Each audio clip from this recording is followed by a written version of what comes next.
Hello guys, അപ്പം മുസ്ലിമിലേക്ക് സ്വാഗതം. നമ്മളിപ്പോൾ ഇന്ന് എന്നാ ചെയ്യാൻ പോണെന്ന് വെച്ച് കഴിഞ്ഞാൽ നമുക്ക് ചോക്ലേറ്റ് മിൽക്ക് ഷേക്കാണ് ഉണ്ടാക്കാൻ പോകുന്നത്.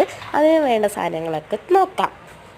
ആദ്യം നമുക്ക് ചോക്ലേറ്റ് ബിസ്ക്കറ്റ് എടുക്കാം. അതൊരു ഷുഗർ കൗ മിൽക്കാണ് ഞാൻ ചേർക്കുന്നത്. നിങ്ങൾ ഏത് മിൽക്ക് വേണമെങ്കിലും ചേർക്കാം. എന്നിട്ട് ഷുഗർ ബൂസ്റ്റ് എല്ലാം ചേർത്ത് കൊടുക്കുക. അതൊന്ന് നല്ലപോലെ ഒന്ന് അരച്ചെടുക്കാം. അരച്ചെടുത്തതിന് ശേഷം ഒരു ഗ്ലാസ്സാണ് എടുക്കുന്നത്. നിങ്ങൾ ചോക്ലേറ്റ് സിറപ്പ് ഉണ്ടെങ്കിൽ അത് ചേർക്കാം, ഇല്ലെങ്കിൽ ഡയറി മിൽക്ക് ഒന്ന് മെൽറ്റാക്കിയാണെങ്കിലും ഗ്ലാസ്സിൽ ചേർക്കാം. എൻ്റെ കയ്യിൽ അതില്ലാത്ത കാരണം ഞാൻ വീട്ടിലായിട്ട് ഉണ്ടാക്കിയൊരു സിറപ്പാണ് ഒഴിക്കുന്നത്. അത് ഞാൻ എടുക്കുന്നുണ്ട്. അതിനുശേഷം നമ്മൾ ഉണ്ടാക്കി വെച്ച ഷേക്കാണ് നമ്മൾ ഒഴിക്കണം. പതുക്കെ ഒന്ന് മെല്ലെ ഒഴിച്ച് കൊടുക്കാം. അത് കുലുങ്ങാതെ ഒഴിക്കണം, ഇല്ലെങ്കിൽ നമ്മൾ ചെയ്ത ഇതൊക്കെ പോവും.